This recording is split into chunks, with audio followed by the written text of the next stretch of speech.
and welcome to this four-part series with Chimdi with the cheat sheet. That's me. I am Chimdi, and I'm going to be the host for the next 4 sessions where we're talking about different things that impact international students in Canada, giving tips on how to thrive and succeed here as international students and even beyond school.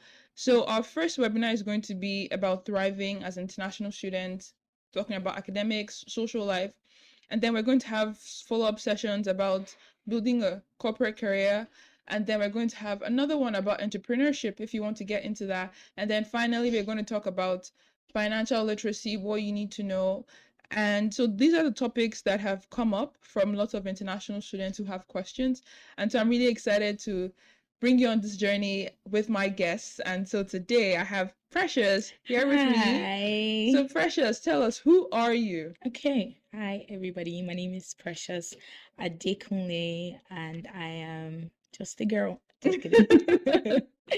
No, so I came here came to Canada 2017, I believe. 2017 as an international student, went through the school journey for like the first 8 years being here, transferred school at some point, and I finished school, started working. I'm working at the moment, and my school journey sort of inspired me to start a podcast. So I'm a podcast host, the Navigate podcast, which I had Chimdi on Yes, a while back. Yes. So yes, we have a podcast, the Navigate podcast, which is like a safe haven for international students. I just really felt like what I went through during my school process, like all the shaggies, quote unquote, or like all the struggles I went through during school. I feel like if I had a platform where, like, for a platform like this, where I could, ask questions or hear people like me talk about their journeys, maybe I wouldn't have made the mistake I made during school. And so that inspired the podcast. So just an extension. I know you get a lot of information here. When you want to listen to podcasts, check us out on Apple and Spotify. You're welcome. Yes. And so her Spotify link and Instagram is going to be put in the show notes, so be sure to check that out. And so that's the reason why I brought Precious on for this first episode, because you get to talk to a lot of international students or former international students on your podcast. Like you said, people have seen Shege. Yes. And you have, helped them talk through that and, giving stories to other people who might be in that situation right now. And so here we have received some questions that we're going to answer. Okay. Yes. And we're going to Excited? Yes, and we're going to go through these questions. Yeah. So we'll first start off with the adjusting to Canada life theme, because I put them to Canada theme. So because I have them in different themes, and so we can go based on that. Okay.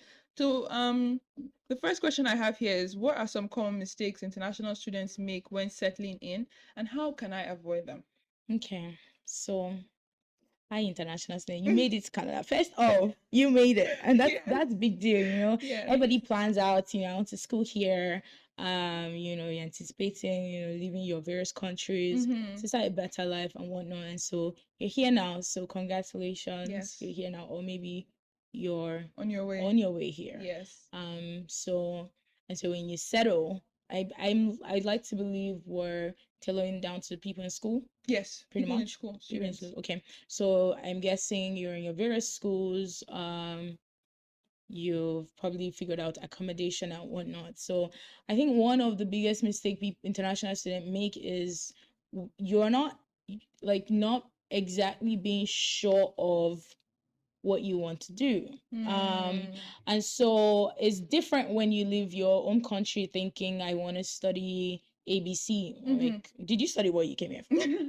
I changed my mind. Good.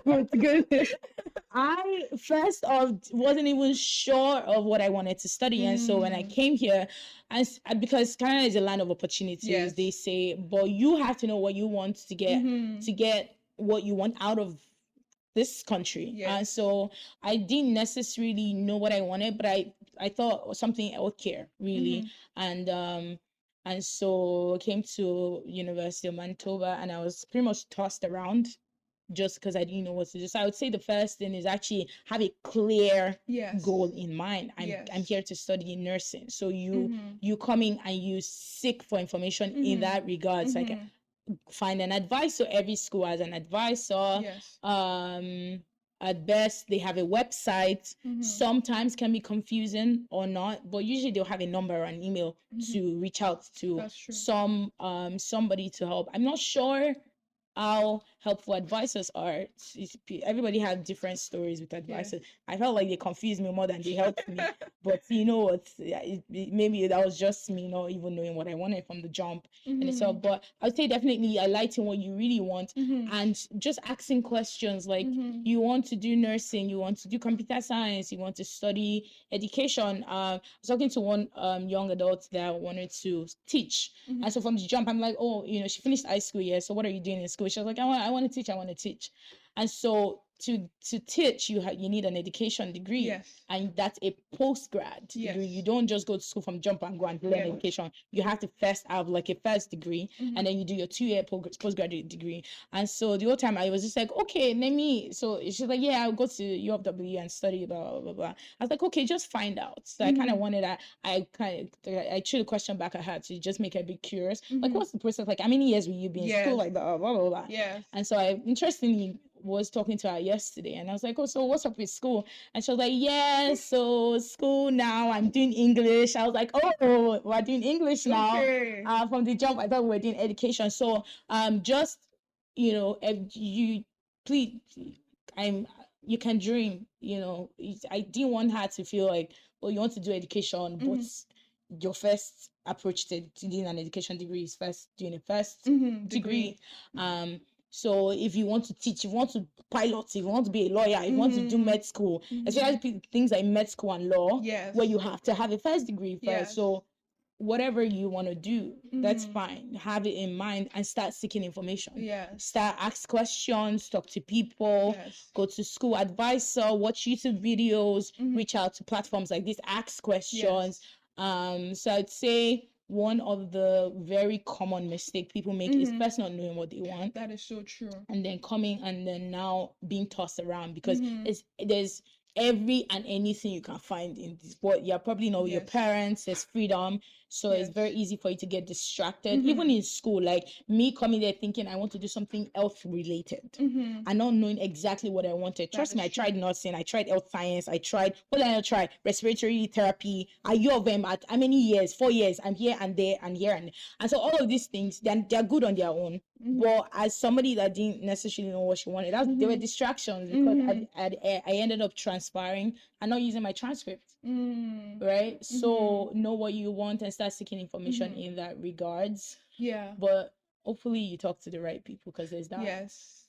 Because like you mentioned, it's about like knowing what you need to know, and that's where Chimdi with the cheat sheet comes in terms of like helping you figure out what you need to know and then who you need to talk to, because all these resources are there, like you said, lots of options, but you need to make sure you're getting the right information for you that aligns with what you want. And so like you've really touched it, like knowing what you want to know, like what very important. I feel like you have to like maybe you had to actually sit down and do a lot of research because a lot of thinking because I don't know if somebody was, if may say you're talking to 16-year-old Precious and you were saying, oh, like what do you want to do in school, and you're like, just know what you want, I think that's a broad question to actually ask me, especially from the jump, not already know, because I feel like maybe for some of my siblings from the jump, they wanted to study nursing and they kind of knew that I want to do med school from the jump. I'm into tech from the jump. I'm a business babe from the jump. I felt like I could do a bit of everything. Like, I kind of want to teach, and I don't mind science. I enjoyed science courses. I enjoyed biology courses, but I graduated from commercial classes. And so it's like, so what exactly do I want to do? And so I know that's a broad question to ask, but I would definitely advise you to actually take out time and answer that question, because until you get that, it's that you'd like your school journey might be longer than it should be. So but Chimdi can help you with that, honestly. Like actually having a session with her and sitting down and telling her the list of things you are interested in, and we see the list of things school has as like their That's courses. aligned. Yes. Because what I ended up doing college, maybe from the jump, if somebody had said maybe try college courses, that maybe would have helped me, Yes. figure things out a bit. As you But went. Yeah, and like you said, it's definitely a broad question to ask a first year student. I still remember I came in thinking I was going to be an architect. I was already set. Girl. I had my portfolio. So I went to high school. I graduated from high school in Yeah. Ontario. So I have the OSSD, like the Ontario diploma. Okay. I was like, okay, I'm going to do architecture. I came to U of M. Before you get into architecture, you need to do like your first year, get credits, and then apply to the Faculty of Architecture. So between that time of me getting my architecture credits and getting into U of M, I got involved in student like leadership. Right. And I was like, oh, I like this. I like a program that lets me try out things. I get to Yeah. talk to people. Yeah. It's like, okay, where is this leading me to? And then I now realized that if I went into architecture, I'd have lots of studio hours. And like there was no much time to socialize with people outside of my faculty. I was like, I didn't know that was a deal breaker until, and I'm so glad I had that first year experience to try different things. Because what I realized was that, okay, yes, I like architecture, but I want a life that lets me, have that social interaction in university. And so that helped me switch. So then my goal was to make political studies my minor at the time. Okay. So then instead of it being my minor, I made it my major. So I majored in political studies. And another thing that helped me figure out what my question was I remember orientation. Okay. I went to the career office. They had done this their entire spiel of like, oh, talk to us. We are here to help you. I really don't understand what their help was or what it entailed. Yeah. So I remember after I was like, I have 30 minutes before lunch or something. I went up to the office. They gave me this form. What do you like? Okay, if you have like 6 A's, it means you like an outgoing kind of job role. If you have like C's, you might be more of a hybrid of the two. And they showed me this Was it like a personality test? You can think of it like a personality test, but for jobs. Okay. So there was this whole handbook of occupations. It's like a massive, like everybody brought it in front of me, and they were like, based on what you picked, these are 20%. Oh, what? I was like, that's a lot. I was like, I don't even know. What? That was your first year? That was my first week on campus. You should calm down. But yeah, I feel what I really liked about that was that there's some jobs that showed up on that list. I was like, this is not for me. I don't like this. But there were some that I was like, oh, this is interesting. Let me, get some skills. One of it was like fundraising and event planning. I was like, can somebody make this work? Because like I know you can do it in Nigeria, but I didn't know how it would happen here in Canada. Yeah. So what that helped me do, I became intentional with my clubs. So there were clubs I joined. I was like, oh, let me try out this job they said I can do. Event planning. Can I do it? Then I realized that it's not for the faint of heart. Because you need to have good time management skills, But that gave me that insight to see, okay, this event planning thing, I can do it. So now when I get older, if I decide to make it a career, I know it's an option. So that's one way. So students, your career office would be the great place. Talk to a career advisor. They usually have forms. You can fill that out. And then it helps you narrow down what you need to talk about. Yeah. And then you can always reach out to me. Chimney with the cheat sheet is definitely the here podcast to help. And then the Navigate podcast is also there to, hear other people's stories. Maybe they've done a major you're interested in, hear their stories, the schools they went to, and things like that. And another question, still regarding like adjusting to life in Canada, was around how do I deal with culture shock and navigate differences in academic and social settings? I feel like that question is in two parts.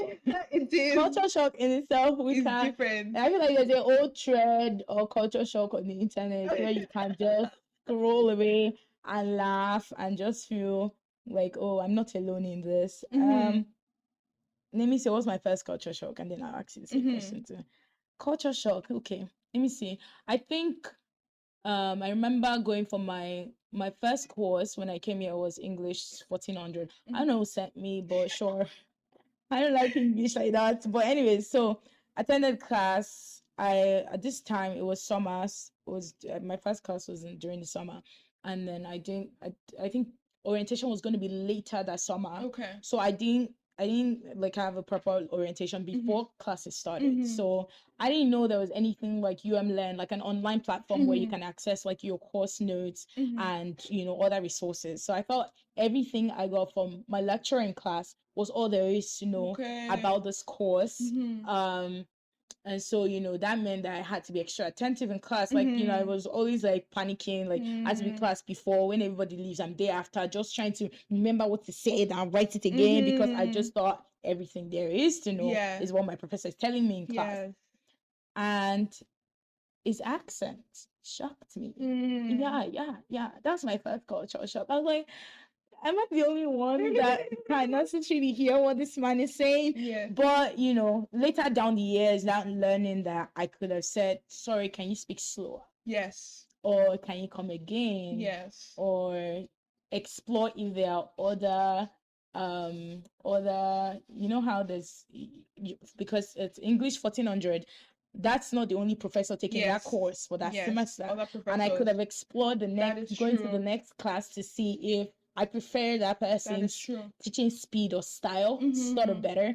But I thought that was very interesting that, I might have to just like I'm not going to be hearing only Nigerians moving forward. Like I'm actually going to be hearing like people from other races, and vice versa too. They at some point thought I was speaking really fast. Or speaking like I had to repeat myself over time for them to hear me clearly. But I thought that was my first like, I'm actually in somebody else's land, and I'm going to actually start adapting to how they speak, their mannerism. Like it's such a Canadian thing to smile. Like everybody's like, and I'm like, what's funny? Like I didn't crack a joke. Why are you laughing? But yeah, there was that too. So. Yeah, I'd say my first cultural shock was, first time in school here was in high school. My teacher at the time said to call him by the first name. I was like, sir, I cannot call you by your first name. Because I just moved from secondary school in Nigeria to high school here. They're like, oh, call me by, let's say, Mark. I'm like, I don't understand. Yeah. I was feeling Mr. My uncle in secondary school. I just want to Mark that, Oh my God, yes. That was a bit of a challenge for me. Because I was just like, I can't call you by your first name. Yes. It was just, I was not used to it. Yeah, we're raised to respect your elder. How dare you not put Mr.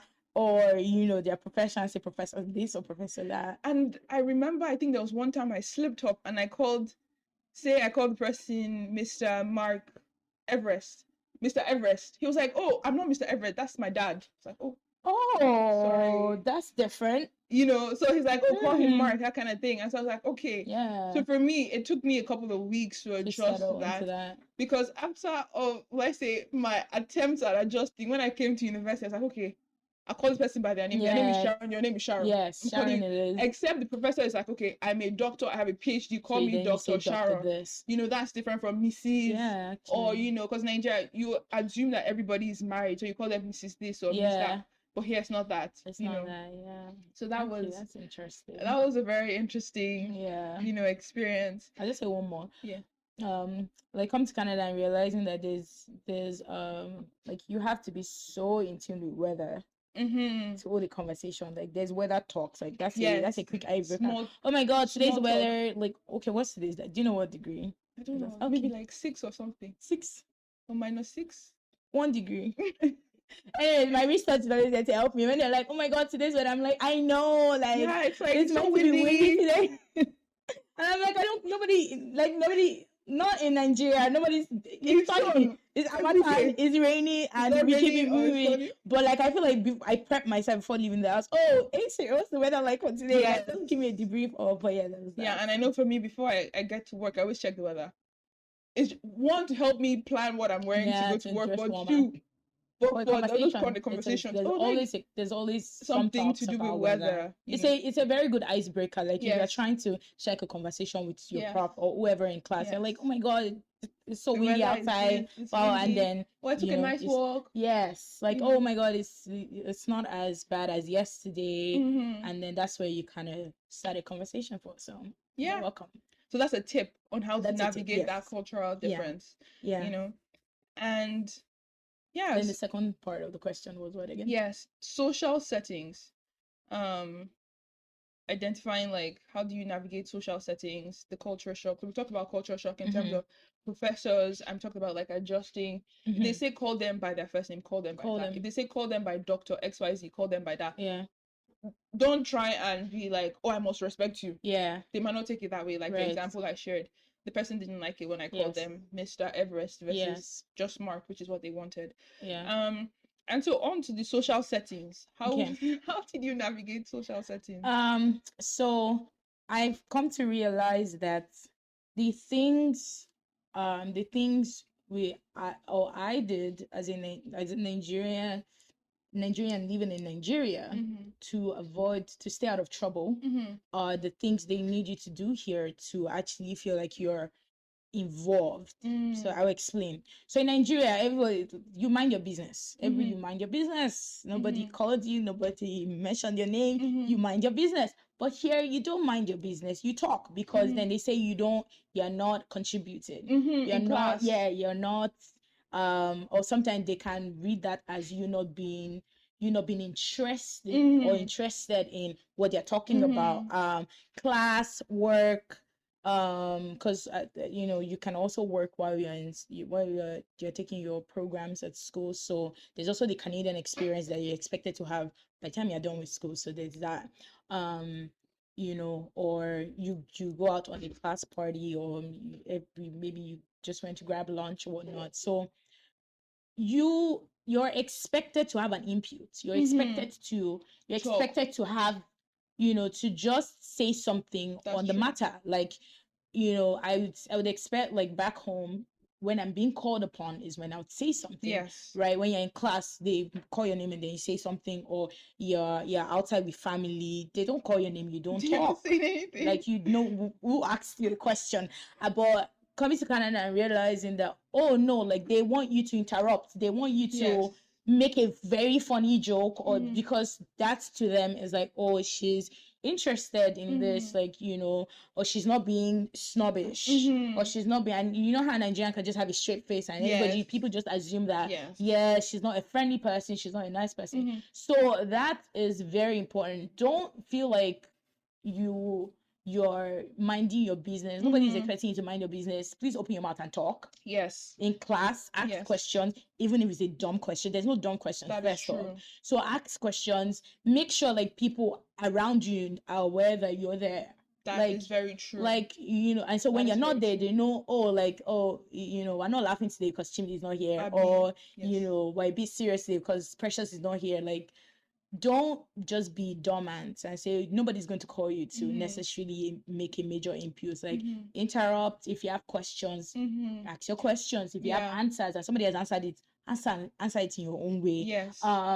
Be involved. Like, a lot of people, they're actually very interested to know about your culture, where you're from, how you think, how you see things. And I know a big thing, I remember my sister coming home a few days ago and saying, like, oh my god, it's so hard to make friends outside of, like, African culture, or like just Africans or Nigerians. I was like, why? She was like, because they don't get my jokes, and I'm like, oh, I know, like, there's that, but it's the reality of things. Like, you're in a different land, you're mingling with people from every part of the world. That's and true. I can crack a joke here, and a Ghanaian can be here and not necessarily get the joke. That's just true. what it is. Or even your fellow Nigerians. Or even your fellow Nigerians, might not necessarily get your joke, and you might have to explain it and give context and explain further. And so just be open-minded. There are also human beings that are trying to just build relationship and just have, like, memories, build memories with you. So just don't hold back, be a bit more outspoken, and hopefully you can. And I know this is probably harder for introverts or people that are shy or whatnot, but just try practice in your house, and just be quick to say your name, maybe say what your name means, because I'm guessing like people will probably be interested to hear what Chimdi means, right? Or that right there is a conversation. Oh, this is where I'm from, and this is what my name means, and you could call me this for short or not. Or so usually when people hear my name Precious, they just go with because Canadians are not used to, they don't name their children with adjectives. It's a Nigerian thing to name somebody happiness, joy, king, queen, prince. It's not a Canadian thing. So that's a conversation started for me. And so they just go, oh, so your parent must have, so you're the favorite child of your parent. Not. It's a thing in Nigeria where we name our kids like greats and whatnot. And so that right there is like, oh, that's interesting. And so, build rapport, just make connections out of your space. There's so much outside of your world that you probably be shocked that you would be interested in. And the other piece too about building that rapport, whether that's in class or navigating social settings, because there's another question in academics and campus life that kind of ties in well with this. How can I build good relationships with professors and ask for mentorship and academic advice? It starts in the classroom. Like you said, ask questions. Sometimes professor is like, okay, I've talked about this, who has a question? You might understand it, but be like, oh, can you explain the definition of this again, in a different way? One, that helps you get participation marks. Some people don't know this. I had a course where my participation mark was 20%. And that's a lot, though. It's a lot. It's usually 5%. That class every day. Ask me a question. Sometimes I'm just, somebody said something. Oh yes, I agree. Yeah, I've gotten my mark for that class. That's true. Because that is what makes the difference. So that's also the adjustment piece. Because before you're like, oh, they did not ask me, they did not point at me. My dear, no, you ask. Ask it, open your mouth. You contribute. Yes, contribute. The professor is like, okay, I have office hours starting after this class. Go. Come see me. Go. That is your opportunity. You can't spend your whole session just talking about coffee. Go. Please go. That is how it is. Especially in your first year, your first semester, just getting used to what office hours should be about. Actually have a blog on what kind of questions you should ask during office hours, because people go like, okay, what am I doing there? So if you check out my blog, you can find out more details on like what kind of questions to ask during your office hours, because then it's from there you get that academic advice. And then you might have a TA in the class who is like your teaching assistant. They can now help you on the academic mentorship. Maybe your peers can be your mentor. I have another blog on that, like peer mentorship. Nice. But your mentor doesn't have to be somebody who has passed it more than you. Your mentor could be somebody who took this class last semester. That's right. And you can learn from them. That's right. So it's like something to, build that relationship. Yeah. And that will help you kind of like build that school life balance. Ish. Is there ever a balance? Some people say integration, but it just helps. I would rather use that word. It helps you know, okay, this is what's on my plate for this week. We have exams, having that community around to support you and ask questions. Because I know in Nigeria there's something called AOC, area of concentration, when it's time for exams and stuff like that. Professor is like, okay, your test is on chapter 5 and chapter 6. People think it doesn't happen here, but actually it does. I thought you were going to I was like, yes, it does happen. So that's where office hours come in. Your professor can mention it there if you are participating in class. Like, I mean, maybe you don't want to ask in class, maybe just because you might just feel like, people asking you to just ask for expo. No, but you can walk up to your professors before and after classes. Usually your professor is there like at least 10 minutes before class, just prepping, strike a conversation, and then come back after your class and say, oh yeah, the test is coming up. I was just wondering, like, did you want us to focus more on this or for more on that, or are we going to have more like theoretical questions? Or and so that's where it starts. Like at the time your professors are willing, they don't, not a lot of people feel like your professors are busy. You'll be shocked. Not a lot of people actually go talk to them as much. So they are very happy to have you around and say something. So they'll be very happy to say, focus on this, or, just they'll refer you back to like maybe the outline course. But yeah. And so still on this academics and campus life, there's a question about, is it beneficial to join student clubs and organizations, and how do I find the right ones for me? You answer the question. Let's came on the podcast and thought, Chimdi had fun in school. Excuse you, like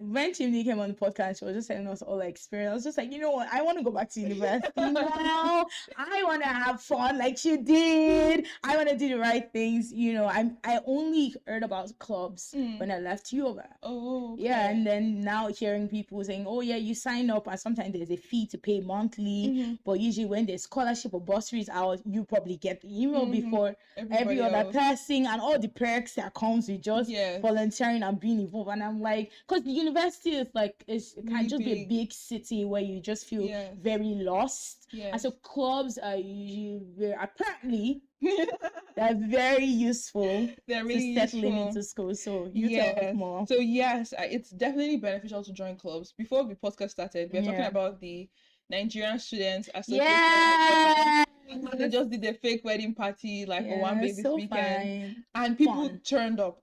It was so much fun. And people dressed up like people came Yes. out in like attires. I feel like people actually probably made dresses just for that Yes, event actually. because Nigerians we like doing extra. Yes, so people actually showed up fun. for that. It looked fun. It looked fun, and there was a chance for people to connect. Yeah. And so I was sharing how I remember about 2020, Mhm. myself and some other students started of the Black Students Union, and I was the president of the Nigerian Students Association at that time. Proud moment. Proud moment. Take a flower. Thank you, because I didn't see what this could come about, because I Yes. remember my experience in school.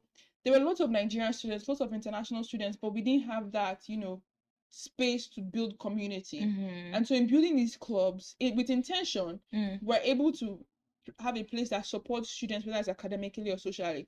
So seeing them do this a few years later, and I'm like, yeah, a club is a good place where you could meet somebody who's in your class, same major. So you can balance that like stress of school and exams with some having fun a social life, activities, yes. in a safe way. So the event was on campus. So it was in a safe space, Be safe out there. Yeah, because your parents might ask you, like, what party are you going for? Where are you going to? But it's like, it's a school club, Yes. and they are mandated to do certain things, and they get audited by the school. Yeah. So it's because it happened in school. Yes. So. So Yeah. it's safe. Let's start by that. Because people think, very safe. What's happening? You It's can safe. socialize. You can have fun in Yes. a very safe way. You can really. Yes. Yeah. So finding ones that are right for you. We talked about the Nigerian Students Association or the Black Students Union. There's usually clubs for faculties. If you're in a finance student, a pre-law student. So clubs are safe. So if your parents ask you, what are you, because you not call it club, you're not thinking like a club in Nigeria. It's not like that. These are student groups that are, sanctioned by the university to be like, okay, you have to be a safe space for students to grow and have a positive experience. So clubs are a good place to be. And how you can find them is, we talked about the Nigerian Students Association. That's one way. There's the Black Students Union. There's faculty-based clubs. So if you're thinking of going to law school, there's like pre-law clubs. Many campuses have this. So just look out for that. You can just either go to your university website and find it. Yes. Or Instagram. Important. Just put pre-law, your university, and you see it. And so that's how you can build those relationships. I only heard too recently that there's apparently women in, it's called Women in Computer Science. There's week. Apparently there's something like that. Yeah. And so because my sister's trying to do computer, and so I remember someone just saying, oh, as she like joined the club, and I was like, oh, there's a club for me. I was like, okay. There's also that. I was gonna ask a question. So like the St. John's and St. Paul's, what's that? Isn't that? So that too is like within school, within the university, they're smaller colleges, but they're not like colleges you go out. They would like call them more social colleges. Okay. So I think St. John's is the Catholic one. Okay. So where like Catholic students, I think even if you're not Catholic, you can join them.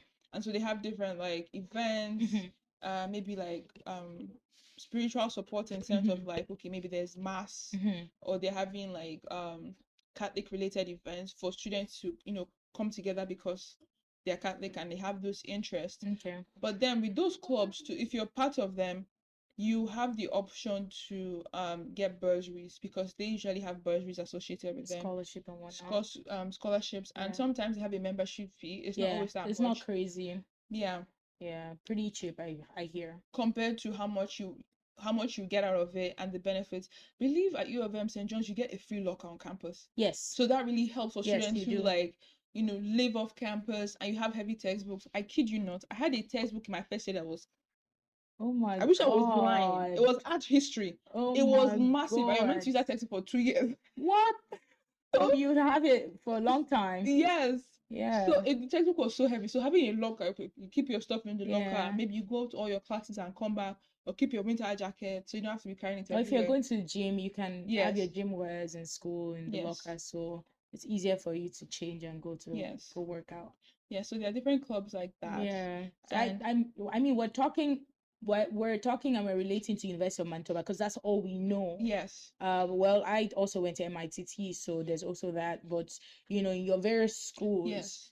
check your websites, check your school portal. There's usually some information somewhere. Ask questions. Go to your advisor straight up. I want to join clubs. Give me a list of clubs that I can join, and slowly like that, or maybe talk to people around. Oh, are you aware of any club I can join or whatnot? But yeah, and if you're in a residence, some residences still have clubs. So that's how I even started my student leadership journey. Interesting. Like I was floor rep for my residence. So basically I Wow. was representing all the Girl. females on my floor my Girl. first semester. And so that's how I got into student leadership. So Nice. that too is an opportunity. Yeah. And so that also ties into a question about like volunteering and internship. So when you're in clubs, you tend to volunteer. And some of these clubs have exposure to alumni who you can ask questions from, or you get skills that are transferable. Some people think when you're in a club, you cannot put in your resume. That's a lie. Because you get transferable skills. Like I know for me, for example, I learned things like Robert's Rules of Order. Whatever that is. I don't know what that is, but sure. So I was on the student union board for the U of M. And so for every meeting, you have Robert's Rule of Order. The chair will have to like hit the gavel before the meeting starts, before you say Oh, something. like you're mimicking like a court? Similar. So it's so there's like an order to it. Oh. So it's an actual thing. So when you're going to some bigger meetings, it helps you like be more formal. So that's how it's. So I was doing that to university. I didn't think it was going to be helpful until I graduated. And I had and I'm on the board for a nonprofit in Winnipeg. And so as a board member, we have to follow like Robert's Rules of Order. You can't just, I want to say something. Interrupt. You like know? I'm doing now. You have to like, you have to raise on your Wait hand your turn. and say whether you have a point to make, or if you want to agree on something, everybody has to vote. So you move a motion and then everybody votes, and then it's written in a particular way, who made the motion, who seconded it. So I was just learning this in the university. I didn't think it was going to be relevant. Wow. So now after like Wow. that experience is now helpful for I need me. to learn that too. Yes. So it's so things like this are transferable from clubs or volunteer opportunities. And if you're religious, whether that's a church or the mosque, if you volunteer in church, you get skills. I saw a video the other day talking about how like church is one of the best places for skill acquisition, because if you like singing, like my friend here, you can practice your singing, being like in the choir. You can get into videography or photography if that's your thing. Media, that's true. Media, public speaking, ushering is like people management and hospitality, welfare, transportation, dealing with kids. That's true. Admin, because that's what you do at your church. You do admin, a lot behind the scenes stuff, and so that's also very transferable. Like skill wise, very transferable. So that's how you can start building up that Canadian experience here as a student. I was gonna ask you a question. So whilst you're at U of M, so your volunteer hours, were they ever like recorded, like accounted for? Because I know for people who further go into med school, actually even education, like people who end up teaching, you're required to volunteer. So how was that like with all these other groups that you volunteered in? Were you like saying, I went there Monday to Friday, so that's like 300 hours or whatnot? So the different clubs I was in did it differently. So one club I was in, you report it every week if you volunteered for that week. And so they had like a running list, and so they recognized whoever had the most volunteer hours.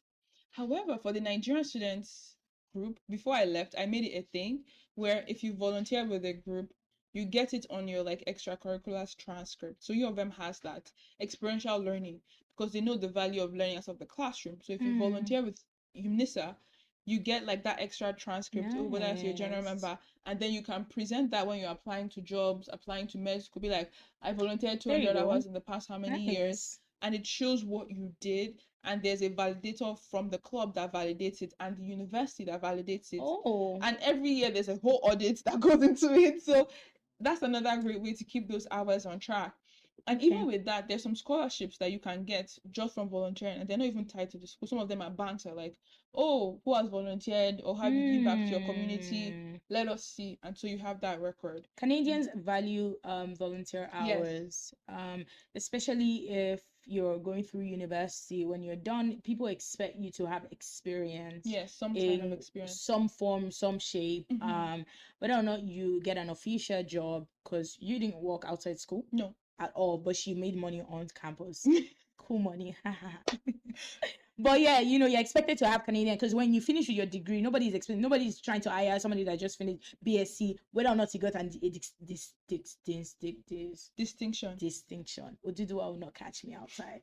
But your volunteering skills, or your things you did whilst you were volunteering, your hours, they could go on your resume and it will make you stand out. Don't underestimate volunteering. Do not, whether or not you think you need it, because if you're trying to do med school, you probably already know from the jump, I have to volunteer, because they need a massive number of hours of volunteer hours. Just outside of that, just for Canadian experience, settling into the labor market outside school, it's very important for you to I've volunteered in one or two things. Yeah, so we're coming on to our last theme. This has been so enjoyable so far. No way. Okay. So we have legal and administrative support. That's the question that came in. Okay. And so the question is, what's the process for accessing healthcare as an international student, and what should I know about insurance? Okay, so with healthcare, I'm not sure. I feel like maybe from back home, it wasn't. It depends. I think just it varies per family. If like you were into going to do full body check like once a year or whatever, but maybe some family didn't do that or whatnot. But when you're in university or when you're in school, it is involved. It's included in your tuition. Yes. You're paying some amount of money to dental, for dental coverage, or for just health insurance in general. So whether or not you use it, you're paying for it. That is true. And so you might as well use it. Health is wealth, so it's very important for you to get on top of things with your health, and you really never know, so you might as well just do a checkup. Like, that's true. There's no harm in just making sure everything is fine with my system and I'm doing okay. So it's very important to know that you're paying for it. So you might as well use it. Yeah. Same thing with gym, because that's also gym like membership. working out, gym membership in school. I guess, I don't know if they give you from the jump when you're in school. I doubt it, but I'm sure, because at the time we had Blue Cross. We initially had Manitoba Insurance, and then they switched it to Blue Cross. I think we still your of them has Blue Cross still. Yes, there's still Blue Cross. At MITC we used a different Green Shield. No, we used something else. I can't seem to remember it now, but I think I'll find it. But yeah. When I transferred to MITT, it was from the jump as a student. They gave you, this is your card, this is your information, yes, and this is what is being covered. Is right there, or you can ask, this is what is being covered, emergency things or not. But at your of them, I know you had dental coverage, and then there's a system where you now go log in on Blue Cross to see what is covered, what is not being covered, what not. But I think you should probably be able to get your Blue Cross card from somewhere in UC. University Center. Center, or call, ask somebody. Yeah. So how it usually works is that as an international student, you need to have your insurance. So your school provides you with that because you're already in tuition. Yeah. So they might have sent it to you an email when you first started. So you forget, because I've had people ask me, Chimdi, I need insurance, but where is it? Do I need to go and buy? I'm like, no. Go and check your email. Okay. So some people, it's in their spam. Okay. Or it's in like one of the very first emails they got when they enrolled in school. Right. So that's one place to check, because when you're going for like to a walk-in clinic, they'll ask you, or stuff like that, you present that card and sometimes your student ID. And so they're able to give you services. If not, you still pay out of post. So yes. Yeah. And so for me, I know like in school I always just did like my vision check, I think every year, every 2 years, and then I got glasses because that was covered by insurance. Yeah. That's the one me I knew. I was like, okay, because you wear glasses. Yeah, because I wear glasses. Yeah. And so that just having that check was helpful, because back home it was more like, my parents be like, we're going to the optician, let's do it. Yes. Yeah. But knowing that, okay, this is here, and figuring out how to do it was really helpful, because the test is almost over $100. It's really expensive just to check your eyes and see if your prescription is the same. Your lenses are more expensive, way more than that. It's ridiculous. Do you know how much I pay to see? It's actually very ridiculous. You pay like a huge amount of money. Yes. So use your coverage comes in, because sometimes I hear people say they've paid out of pocket. I'm like, your insurance could have covered that. At least some percentage, Some not percentage necessarily of it. 100%, but Yes. so when you log in on your portal, because I For know your people get the school. card and Yeah. that's about it, but you should actually go log into, like, open an account on Blue Cross. Yes. And then that way you can see like exact details. This is exactly what this covers for and that covers for whatnot. And some services are reimbursed. Maybe they ask you to pay up some money up front, and then you file a claim. Yeah, file a claim, and Blue Cross will get back to you. So there are different things like that. So, and also, sorry to interrupt you. That also, most of our school health insurance also cover travel insurances. yes. So when you also travel, yes, and you just need some coverage, most times that they have that. They have that because when I went on exchange, I need to have travel insurance. And thankfully, I was like, oh, let's not get the travel insurance. You have it already. But I was like, oh, this had it. It covers it. I just had to go print out that page with travel insurance and had it with me when I was in exchange. Yes. So I didn't have to pay any more money because it's already covered. Yes. Yes. And then legal stuff. Yes. So the last question is about, are there resources on campus to help with legal or immigration questions? I don't know. Okay. At U of M, I didn't explore that. Yes. So many schools have, whether it's an international center that has like, you can ask them questions. Okay, what does IRCC say? Yeah. They'll walk you through the website. Or they have like a directory of immigration consultants they can connect you with. Okay. I was actually chatting with a student at U of M now, and they're like, oh, they went to international center. They couldn't get the help they needed from them. But they said, okay, this is a list of immigration consultants you can reach out to help process their work permit. So that's one option. The second option too now is that depending on your school's coverage, I believe U of M put it like the year or so before I left, you could access legal services. Or like a discounted amount, or as part of your insurance coverage. Interesting. Yeah, it was something they started, I think, in my last 2 years or so. Interesting. So you have that legal insurance coverage. Okay, I didn't know that. So and it's it's pretty expensive to just have like a book a session with an immigration consultant. At least an hour you pay $500. Yeah, so people it's expensive. So people are available in different ways. So that can help you manage that and get you access to those legal immigration questions, because policies are changing. Yes. And that's the best place to have like connections, because they have workshops. I know there was a time they had the government come in and talk about how to apply for a study permit or PR at the time. So it's different. So just being connected to that is really helpful. Let me buttress on that point if you don't mind.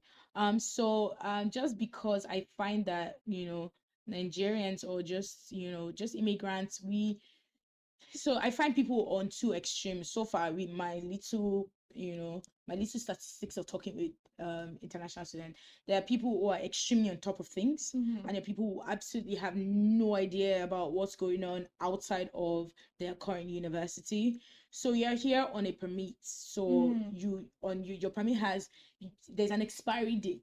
That's it. Like, as you are in this country right now, there's an expiry date where they expect you to be out of the country. And so you need to be very aware that this is not your home country, and there's things like your visa, your study permits, and there's life after school that you have to also start like acquiring informations about. After school you then apply for your work permit. During school your study permit might expire and you have to renew, and so these are things that you want to be aware of. And if you plan on traveling out, even if your study permit is valid, don't travel with an expired Canadian visa, because you won't be able to come back in. That is true. Even though your permit is valid. So these are informations that you want to be aware of. And so I feel like if you're intentional with the process outside after school, you be intentional with what you do in school, because a lot of things you do in school affect when you're about to apply for your work permit. Then that's when they'll start looking into your full-time hours in school. Were you a full-time student for the duration of time you were in school? And maybe you don't know that, but now you're getting to know that you have to take 3 courses to be full-time, to be a full-time student every semester. And semesters, they only regard fall and winter semester. Summer is not an official semester. So for fall and winter, they expect you to at least take 3 courses. You can be outside of school for 150 days, so approximately a year. but you have to be back in school by the next term. And so you want to be aware of these things because they'll bite in the back when it's time to put in applications for your work permit after school, or later on when you're trying to apply for your PR, because they didn't take their time to look into things. So be aware of your expiry dates, your international passport, when is it expiring? You want to renew it, you probably want to travel out to renew that. Save your expiry date on your phone as a reminder, on your calendar or reminder, because life happens. Like when you come in, your stuff doesn't expire to 4 years. Life is happening, so just do that from the jump, so you have that 3 months before the expiry date, so you can start the process and start asking questions. Who do I need to meet? What do I need to do? What applications do I have to do? So you get the ball rolling, and you're not out of status. That is true. Very important, because you have to pay extra to restore your status and continue. And it's an old ball game. Like, just don't be out of status. Don't be on top of things, please. So my even tip, whenever I've had one-on-ones with people, my first question is, I know where you came from. My first question is, when is your Nigerian passport expiring? Yes. When is your Canadian visa expiring? When is your study permit expiring? They're like, oh, I don't know. No. Before we continue, we must go find that out. Yeah. Because it's important. Yes. Because sometimes it takes 6 months to a year for some of this processing to happen. Now, especially after COVID, things are backlogged. So if your Nigerian passport is expiring in a year, it's better you know, okay, where do you need to go and renew it? And you can renew within 1 year of the expiry. You don't have to wait for it to completely expire. And so then that helps, because then that's you need your 5 years. So then you need your passport to do your study permit, to even do your work permit after, and even do your visa. So it's important that that's recorded and registered. And I should say, like, we're giving advice here, but there are even more professional people who are licensed.